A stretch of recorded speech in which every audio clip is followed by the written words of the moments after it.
Seit vielen Jahren träumte ich davon, zum berühmten heiligen Berg Kailash zu reisen.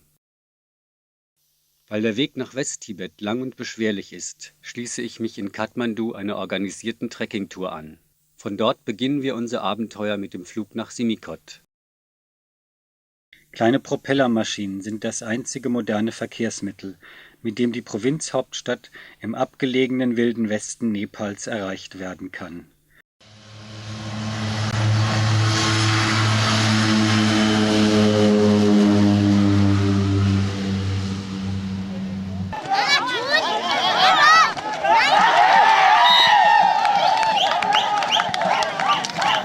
Am Nachmittag nach unserer Ankunft wird das Flugfeld zu einem Sportplatz umfunktioniert.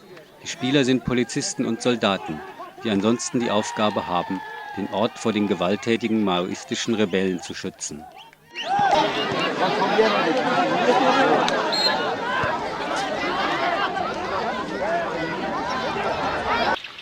Während der nächsten Tage setzt sich der Monsun in den Tälern fest.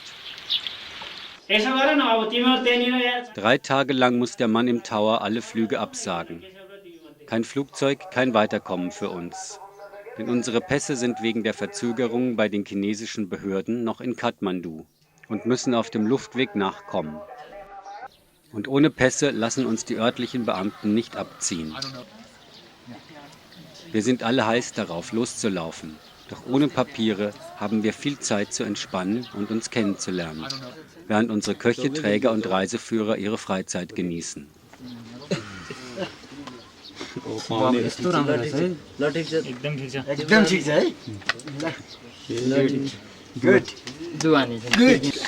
I'm Andrea, and just joined the group and proud to be on the way to Kailash with all of you.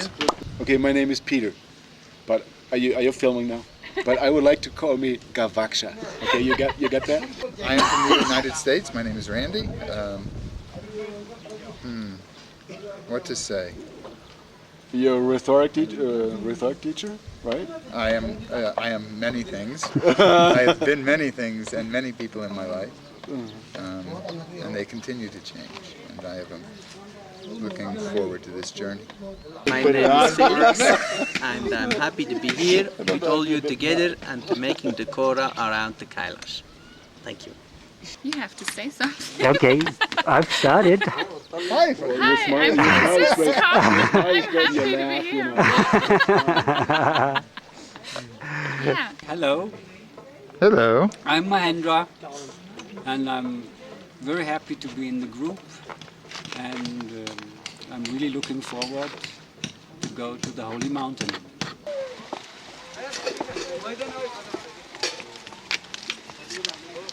Wenn ich im Dorf umherwandere, fühle ich mich wie auf einer Zeitreise in die Vergangenheit. Die Einheimischen leben ohne Autos, Fernsehen und andere technische Errungenschaften. Ihr Lebensstil scheint sich seit Jahrhunderten nicht geändert zu haben. Ich bin sehr gerührt von ihrer Einfachheit und ihrer Fröhlichkeit, trotz ihrer Armut.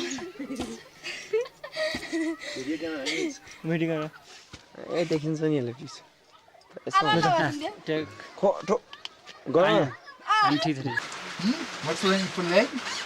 Hat. Hen. Ola. Finger. Anak. Aka. Gan.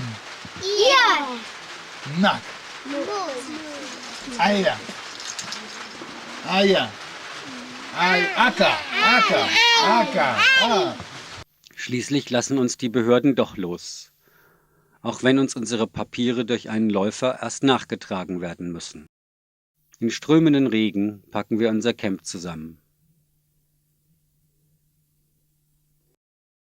Unser Weg führt uns entlang des malerischen Kanali Richtung Tibet.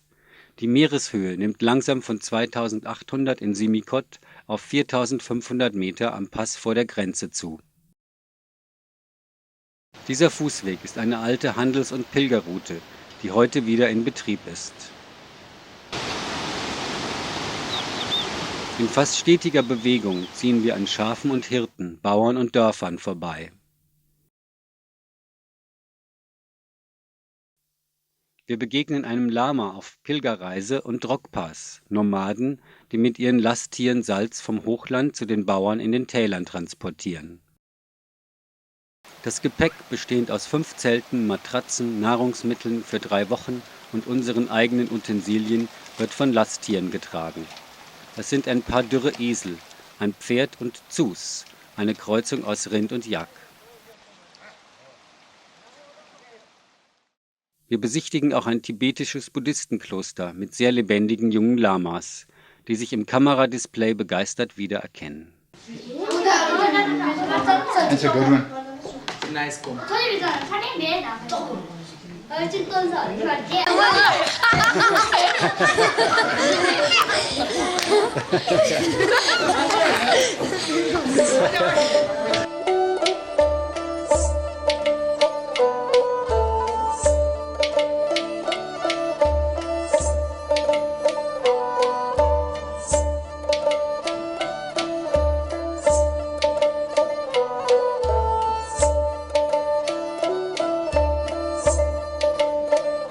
Am meisten bin ich davon beeindruckt, mit welcher Urkraft sich der Kanali seinen Weg durch den Himalaya bahnt.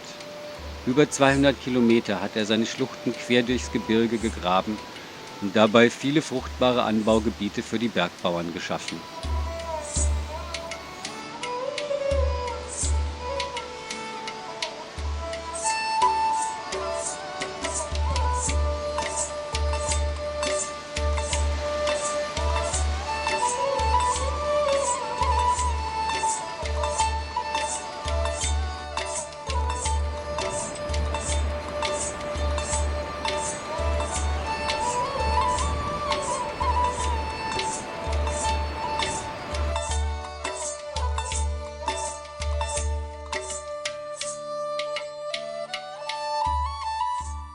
Vorbei an den letzten bewässerten Feldern geht es hinauf nach Toradonga, ein Rastplatz für Yak-Karawanen, dessen Name buchstäblich steil hinauf bedeutet.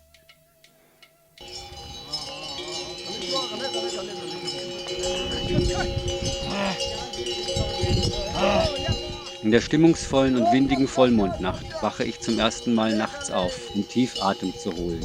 Die Luft wird deutlich dünner. Am nächsten Morgen machen wir uns auf den Weg zum Nara La, dem letzten Pass auf nepalesischer Seite. Es ist sehr neblig und stürmisch. Ich kann kaum die Kamera halten. Doch dann brechen die Wolken auf und ein gewaltiger Anblick in die Weiten von West-Tibet erwartet uns.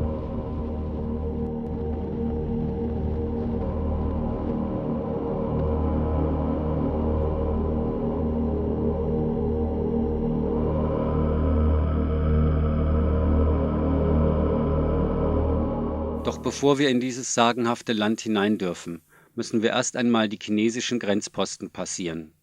Und die mögen nicht, was in unseren Reiseführern über die chinesische Besetzung Tibets steht. Erst nachdem sie die entsprechenden Seiten herausgetrennt haben, können wir mit unserer tibetischen Jeep-Crew, die uns an der Grenze erwartet, weiterziehen. Unser Tross wird nun um 4 Tibeter, 2 Toyota-Jeeps und einen LKW erweitert. Während der nächsten Tage rattern wir in rasanter Fahrt weiter Richtung Norden. Diese Piste im Bild ist ein ausgesprochen gut erhaltener Fahrweg. Die Route führt uns vorbei an den sagenumwobenen Seen Rakshastal und Mansarovar und am Kailash. Dorthin werden wir später zurückkehren. Um nach Toling und Zaparang zu kommen, fahren wir auf der South Main Road, einer der beiden westtibetischen Autobahnen. Die Chinesen haben nach der Zerstörung des großen Klosters in Taklakot ein kleines Grenzstädtchen errichtet. Früher gab es in Ngari, so heißt die westtibetische Provinz, nur Nomaden und ein paar Klöster, keine festen Siedlungen. Auch wir sehen meistens die endlose Weite, in der der Wind sein Spiel mit Sand und Wolken treibt. Das erste Verkehrszeichen in dieser Einsamkeit erheitert uns sehr. Der Weg wird zuweilen von Sturzbächen unterbrochen, für manche eine plötzliche Reiseunterbrechung. Unser LKW, beladen mit unserem ganzen Proviant, Gepäck und Benzin für 2 Wochen, bleibt bei einem Ausweichmanöver an einem Hang stecken.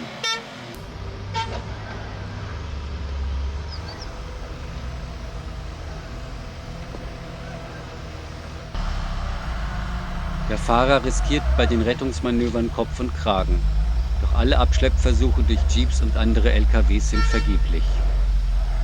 Seine Schieflage wird immer bedrohlicher. Erst als uns einige Nomaden zu Hilfe eilen, hat er die rettende Idee. Durch kräftiges Ziehen an den Seilen können wir den Überschlag verhindern. Bei der entscheidenden Aktion muss ich selbst anpacken und die Videokamera fällt in den Staub. Doch sie bleibt unbeschädigt und es gelingt uns, das Fahrzeug rückwärts den Abhang hinunterrollen zu lassen. Unsere Helfer sind sehr stolz und wir sehr erleichtert.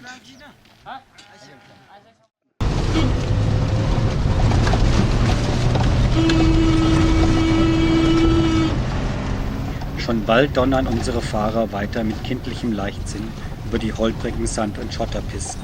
Und wir sind froh, wenn wir und die Autos eine weitere Etappe überstanden haben. Oder wenn wir eine Pause einlegen, um die atemberaubende Natur zu bestaunen.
Nach einer langen, aufregenden Reise kommen wir in das Tal von Guge, in dem vom 10. bis 15. Jahrhundert ein buddhistisches Königreich florierte.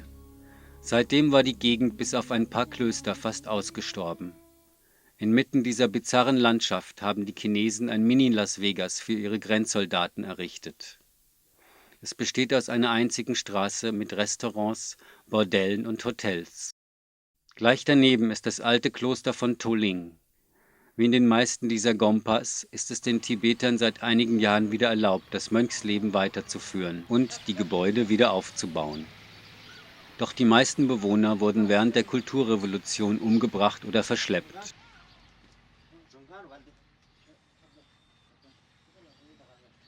In den dunklen Gebetsräumen sind noch einige Wandmalereien erhalten. Sie wurden vor einigen 100 Jahren aus Mineralfarben gefertigt. Eigentlich sollten sie nicht im Blitzlicht ausgesetzt werden, doch Gavaksha ist so begeistert, dass er einige digitale Schnappschüsse unbeobachtet vom Aufseher macht.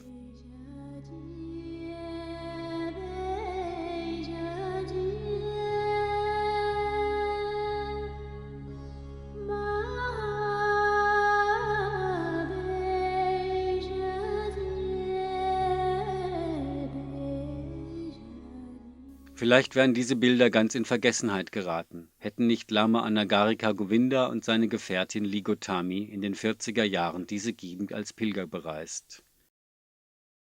Unterwegs hat er einige Zeichnungen angefertigt und später seine Erlebnisse mit seinem Buch Der Weg der weißen Wolken der westlichen Welt bekannt gemacht. Auf der Suche nach den Geheimnissen des tibetischen Buddhismus führte ihn sein Weg auch nach Zaparang, wo der große indische Mystiker Atisha im 11. Jahrhundert lebte. Die Ruinen der Hauptstadt von Guge sind ein unheimliches Zeugnis der glorreichen tibetischen Vergangenheit. Es gibt viele Berichte vom kulturellen und spirituellen Leben am Hof. Hier lebten einst mächtige Herrscher, doch im 16. Jahrhundert ging das Königreich nach einem verlorenen Krieg mit dem benachbarten Ladakh zugrunde und die Stadt wurde aufgegeben. Die Tempel des Klosters und die Felsenzellen der Mönche wurden am Fuß des Berges erbaut. Da Zaparang bereits vor dem Einfall der Chinesen bis auf wenige Verwalter verlassen war, hielt sich die Zerstörungswut der Roten Garden hier glücklicherweise in Grenzen. Einige Bauwerke und Malereien sind gut erhalten geblieben und die Vergangenheit erscheint zum Greifen nah.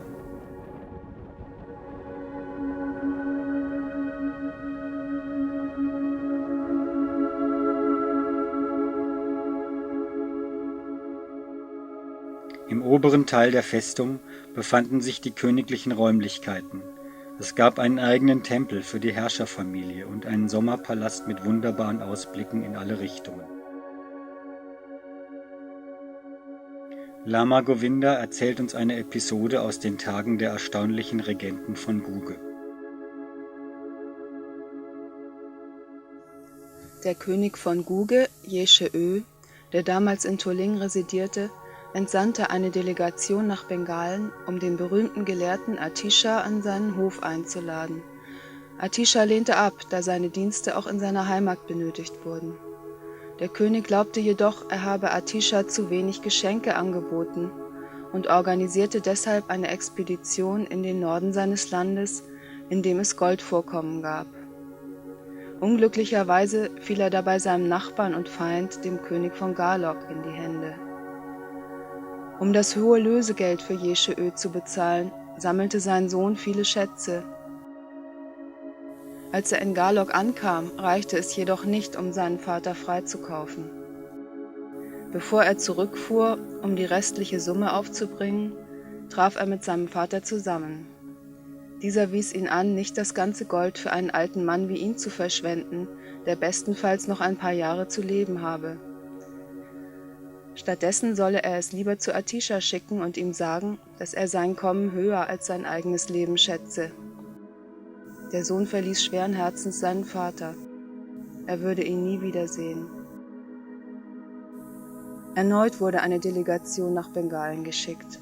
Als sie dort angekommen waren und Atisha von den Vorkommnissen erfuhr, war der große Lehrer tief berührt und rief aus: »Wahrlich, dieser König ist ein Bodhisattva. Was bleibt mir anderes übrig, als diesem großen Heiligen zu gehorchen?«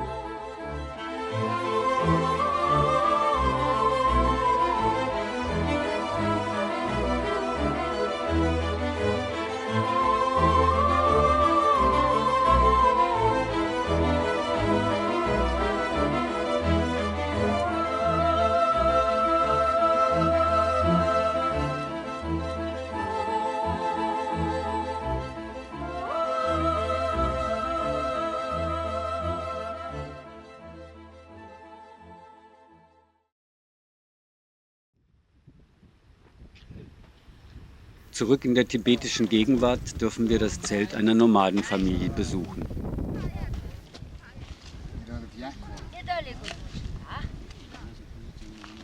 Norkazeo. No sumjus. Relung. Relung nika. About 30 yaks she has, and about 200, more than 200 sheep and goats. Whoa, that's a lot. 5 members of family. Oh, nice family. They're living here, all 5? Ganga de sugar be. Ganga Yaga jugo. 즉 랍다. Mare yaga de de. 약간 더 수그래. Gunga. 식당. Gunga. 공가야. Kangbara. 하모요. Oh, let's. Summer they stay here because of more grass this area. 부릭 망고지. Winter they go in inner valley. They have a house. Oh, let's. Alles, was klein und tragbar ist, steht bei meinen Mitreisenden als Souvenir hoch im Kurs. Die alte Frau verkauft uns einige Taschen, aber ihren Salzbeutel will sie trotz guter Angebote nicht hergeben.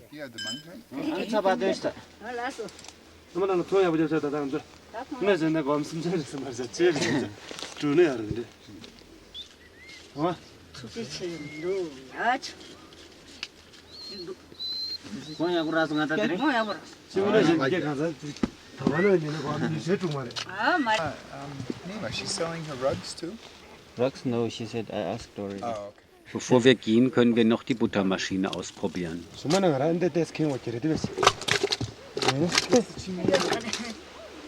Masugada? Shotod. Shedan Radit.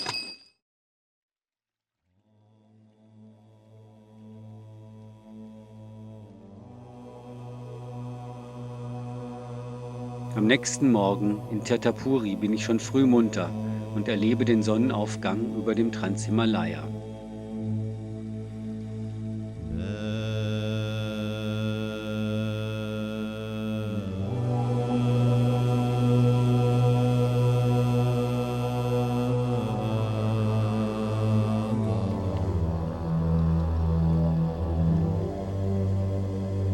Auf einer kleinen Anhöhe sind hier wie an allen heiligen Plätzen bunte Gebetsfahnen angebracht. Jeder Windzug bringt sie zum Flattern und trägt die Mantras in die Welt und zu den Göttern hinaus. Unterhalb des Hügels liegt die eigentliche Pilgerstätte, die Einsiedelei von Tirtapuri.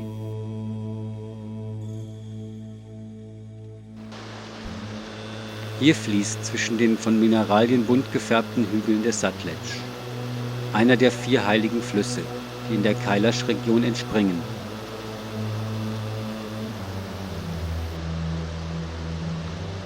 Einer der ersten indischen Mystiker, die nach Tibet kamen und die Botschaft Buddhas verbreiteten, hat hier einst in einer Höhle meditiert und gelebt.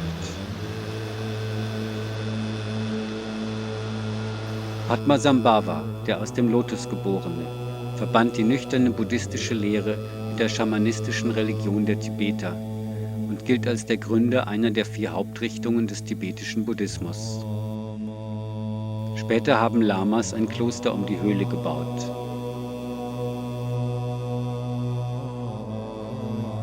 Neben dem Hauptgebäude haben die Pilger Mani-Steine und eine Mani-Mauer aufgetürmt, auf denen sie das Mantra Om Mani Padme Hum verewigt haben.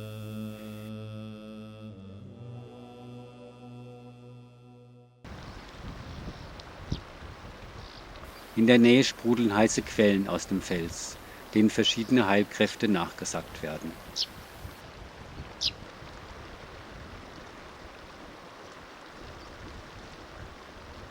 Begeistert nehmen wir die seltene Gelegenheit wahr, den allgegenwärtigen Staub, der bis in die kleinste Ritze dringt, abzuwaschen. Wir werden mal wieder richtig sauber und sind bereit für den Kailash. Der Kailash befindet sich geopolitisch im Spannungsgebiet der chinesischen, indischen und islamischen Einflusszonen. Er erhebt sich mitten auf dem Dach der Welt, im Transhimalaya, in einer der unzugänglichsten Gegenden der Erde. Südlich davon erstreckt sich der Himalaya, nur durch eine schmale Hochebene getrennt. Am Scheitelpunkt dieser Ebene in der Nähe des Kailash entspringen 4 gewaltige Flüsse. Der Indus fließt nordwestlich um den Himalaya herum. Der Satletj findet seinen Weg durch das Gebirge in westlicher Richtung. Der Brahmaputra nimmt östlich den längsten Weg um die Berge und endet in Bengalen. Der Kanali schließlich fließt südwärts direkt durch die Bergketten und vereinigt sich in Nordindien mit dem Ganges. Die Region um den Kailash ist also der Hauptursprungsort für die Lebensadern der indischen Tiefebenen, in denen es schon seit Urzeiten menschliche Siedlungen gibt. Deshalb und aufgrund seiner Form wird der Berg von vielen Religionen als Zentrum oder Achse der Welt verehrt. Er ist ein Symbol des Mantras Om Mani Padme Hum.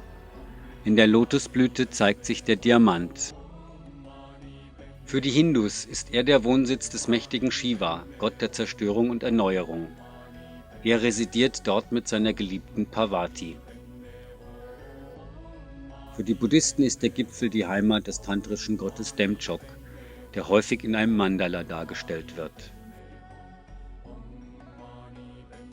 Der Pilger tritt in eine riesige Variante dieses Mandalas ein, indem er sich zu Fuß auf die Kora, die Umrundung des Berges, begibt. 3 Tage haben wir für die Route geplant. Ausgangspunkt ist Darchen, in der Ebene südlich des Kailash. Westlich und östlich des Berges öffnen sich langgezogene Gebirgstäler, die bequem zu begehen sind. An der Nordseite ist ein steiler Auf- und Abstieg zu bewältigen. In Darchen ist ein weiteres Mal Tribut an die chinesischen Behörden zu entrichten. Hier treffen sich die zahlreichen Pilger, von denen viele auf mit Swastikas verzierten Lastwagen anreisen.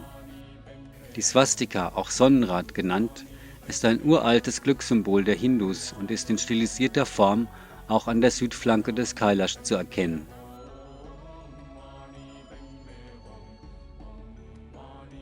Mit jeder Stunde, die wir laufen, bieten sich neue faszinierende Blicke auf die Seiten des Berges, die den unterschiedlichen Aspekten des Mandalas entsprechen.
Eine der wenigen Säugetierarten, die den Herausforderungen der Höhe und des Klimas gewachsen sind die Murmeltiere.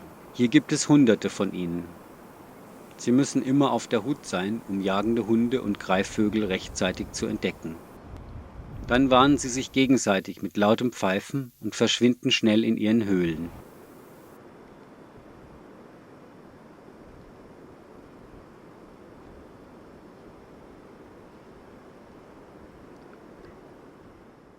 Wir haben Glück.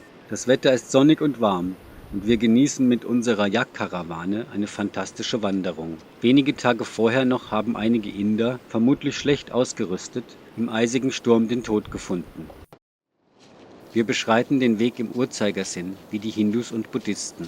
Kommen uns Wanderer entgegen, sind das Bönpos, Angehörige der ursprünglichen schamanischen tibetischen Religion, die in entgegengesetzter Richtung laufen. Einige besonders ausdauernde Weggefährten bewegen sich mühevoll mit dauernden Niederwerfungen vorwärts. Manche von ihnen haben auch den Weg zum Kailash auf diese Weise zurückgelegt und sind Monate unterwegs. Wir bleiben lieber auf unseren Füßen und schaffen tatsächlich die 52 Kilometer in den geplanten 3 Tagen.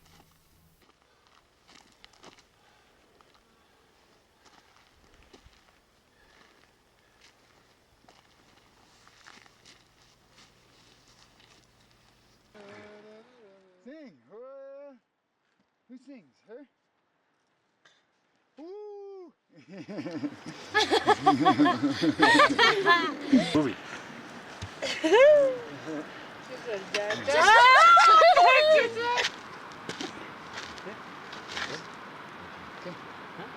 A little bit, go ahead.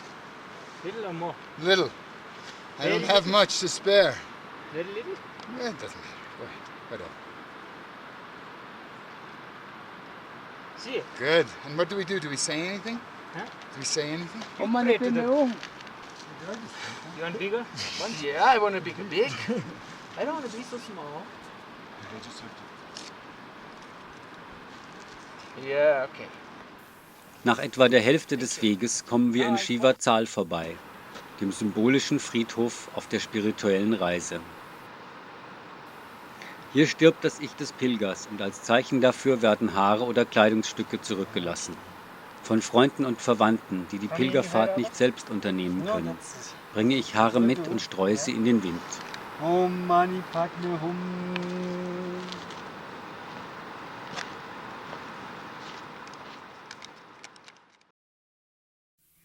Eine weitere Station zur Wiedergeburt ist der steinerne Geburtskanal zwischen Findlingen, durch den sich 3 von uns hindurchzwängen können.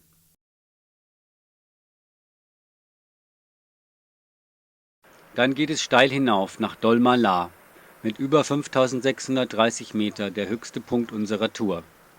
Dolma ist der tibetische Name für den weiblichen Aspekt Buddhas. Sie manifestiert sich in Mitgefühl und Liebe, die sich hier dem erschließen, der seine Vergangenheit beim Aufstieg hinter sich gelassen hat.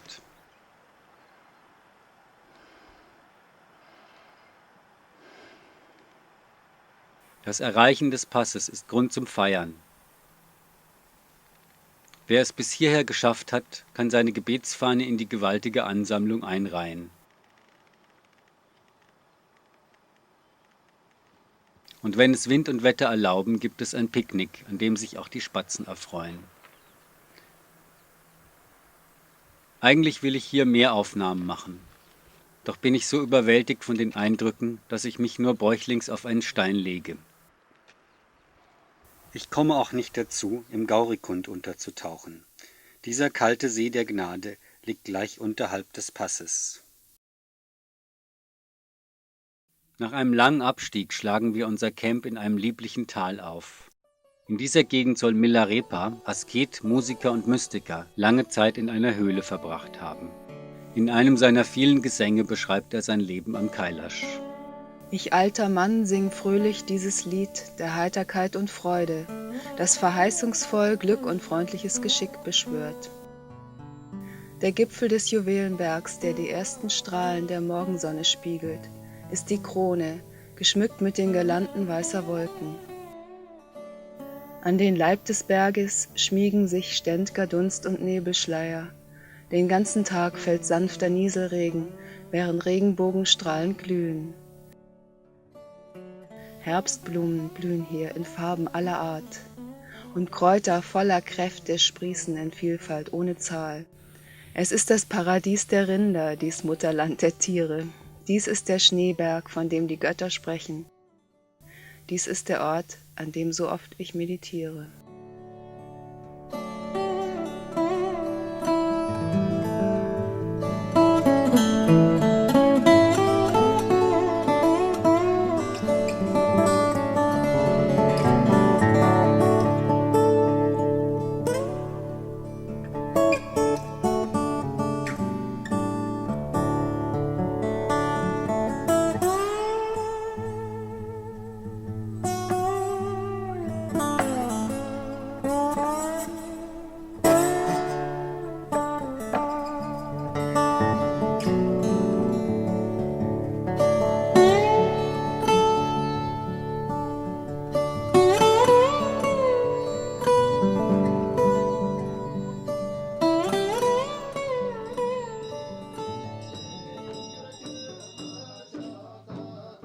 Milarepa, dessen außergewöhnliche Lebensgeschichte von einem seiner Schüler überliefert wurde, wird von den Tibetern mit großer Hingabe verehrt.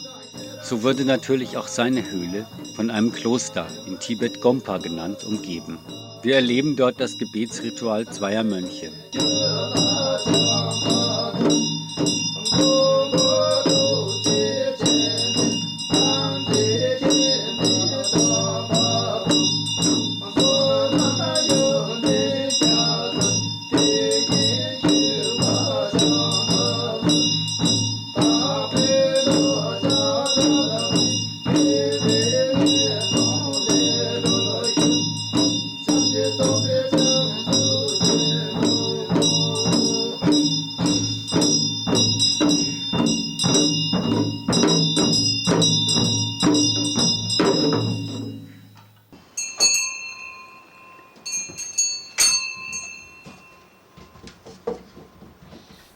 Die große Gebetsmühle des Klosters läutet für uns das letzte Stück der Chora ein. Zwischen den bunten Felsformationen erscheint am Talausgang unser nächstes Etappenziel, die heiligen Seen Mansarovar und Rakshastal. Im Glauben der Hindus ist der Mansarovar von Gott Brahma geschaffen worden, um auf der Pilgerschaft zum Kailash, dem Sitz Shivas, hier die rituelle Reinigung durchzuführen. Nach der Überlieferung der alten buddhistischen Legenden ist dieser See der König aller heiligen Seen in der Welt. Weil der See nur vom Schmelzwasser des Kailash gespeist wird, ist sein Wasser besonders klar und transparent.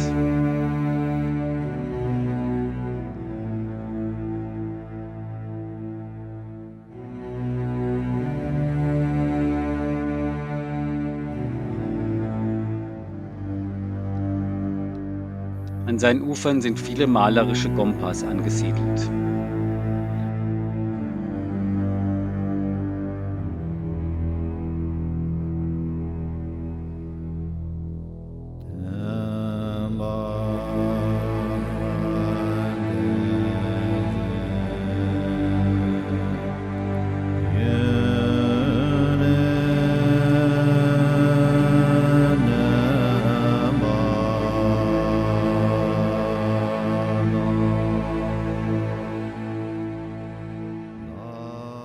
Für die 110 Kilometer lange Umrundung des Sees bleibt uns nicht genügend Zeit.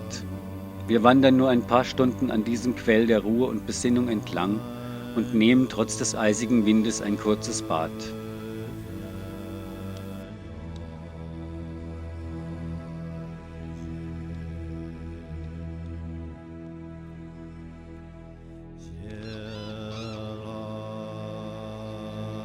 Von den sagenhaften Schwänen, die es hier geben soll, sehen wir nichts.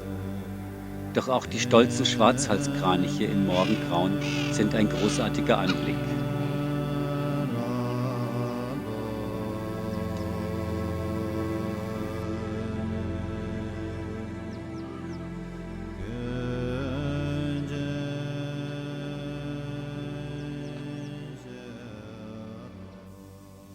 Von hier aus beginnt die Rückreise entlang der Nordseite des Himalayas. Bis zur nepalesischen Grenze sind wir nun wieder mehrere Tage mit unseren Jeeps unterwegs. Immer wieder haben die Fahrzeuge technische Probleme. Die Höhenluft und das Alter macht ihnen mehr zu schaffen als uns. Richtung Westen gibt es auch die ersten größeren tibetischen Siedlungen mit vielen verarmten Einheimischen, die auch schon gemerkt haben, dass die Touristen meistens etwas abzugeben haben. Für ein paar chinesische Yuan oder einen Kugelschreiber lassen sie sich gerne fotografieren. Nur die wenigsten sehen so aus, als ob sie genug Geld zum Leben haben, wie diese stolze Wirtin eines kleinen Rasthauses.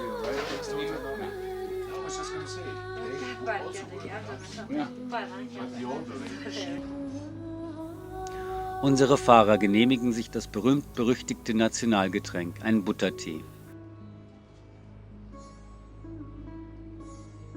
Wir Westler halten uns da lieber an das schmackhafte Bier aus Lhasa.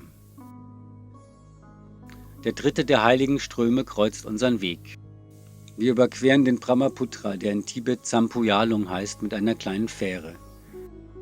Immer wieder kommen wir an atemberaubenden Naturschönheiten vorbei, wie dem Sisha Pangma, dem einzigen 8000er, der sich ganz auf tibetischem Boden befindet.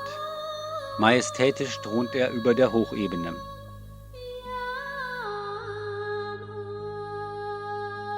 Von der Straße aus entdecken wir eine Gruppe von Wildeseln.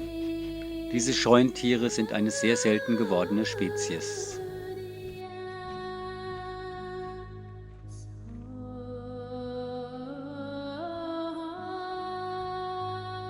Schließlich erreichen wir die von den Tibetern scherzhaft genannte Straße zur Hölle. Durch steile Schluchten winden sich endlose Serpentinen 2000 Meter hinunter nach Zangmu, dem chinesischen Grenzort nach Nepal. Dort verlässt uns die Jeep-Crew und fährt nach Lhasa weiter. An der Grenzstation spannt sich die von den Chinesen erbaute Brücke der Freundschaft über das Tal. In Nepal steigen wir in einen Reisebus und setzen die rasante Abfahrt fort. Für meine Sinne wirken die üppige Vegetation, das feuchte Klima, die dicke Luft und die tropischen Gerüche wie ein berauschender Cocktail nach 2 extremen Wochen im Hochland ohne Verbindung zum Rest der Welt.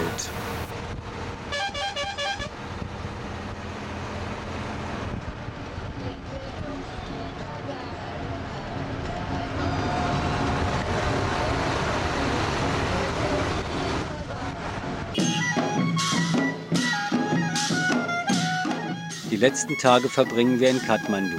Die freundliche Hauptstadt Nepals ist ein Schmelztiegel der Religionen und Volksstämme.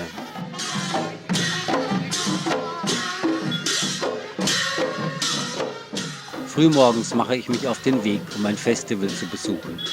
Mein Ziel ist der Tempel Swayambhunath, der sich hoch über die Dächer der Stadt erhebt. Die halbe Stadt ist schon auf den Beinen.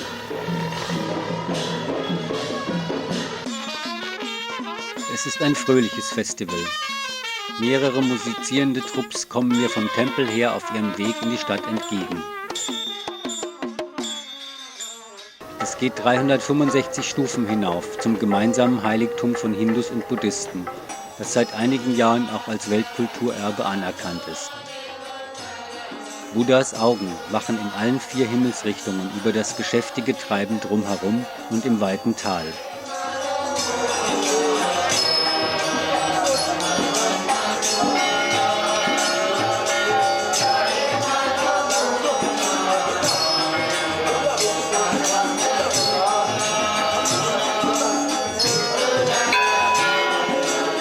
Um die massive Stupa in der Mitte kreisen die Menschen unermüdlich wie um ein Abbild des Kailash und bringen ihre Opfergaben an den kleinen Schreinen dar, die vielfältigen Gottheiten geweiht sind.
Swayambhunath wird auch Tempel der Affen genannt, denn die Tiere sind die eigentlichen und hochrespektierten Hausherren dieser Anlage. Hunderte von ihnen tummeln sich auf dem Tempelberg und leben von den essbaren Opfergaben der Pilger besser als manch ein Bettler.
Zurück in der Geschäftigkeit von Kathmandu. Die Pilgerreise ist fast zu Ende. Hier ist wieder alles grün und saftig. Die Luft ist wieder leichter zu atmen. Und wir sind zurück im Brummen des Alltags. Was wird diese Reise im Kailash bewirken für uns?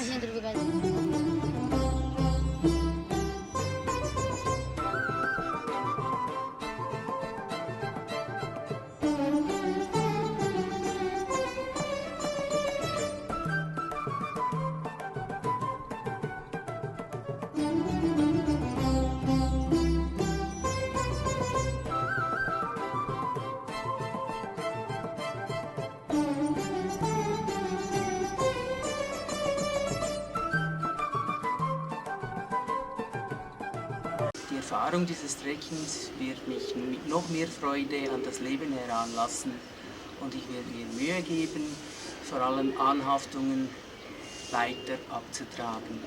Diese Mischung aus Stärke auf der einen Seite und so auch aus einer Gelassenheit. Ne? Also das ist vielleicht das, was mich am meisten beeindruckt hat.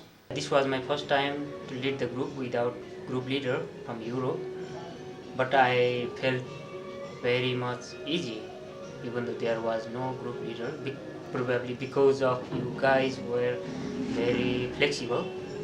Now I have great feeling with you European 5 plus the American friend Randy. But one thing is sure, that if I never see any of you again, that you will always be a part of my life in this tremendously powerful and personal way, in this amazing thing we've shared with our irritations and our pleasures and our joys and our strangenesses and our discomfort and our joy.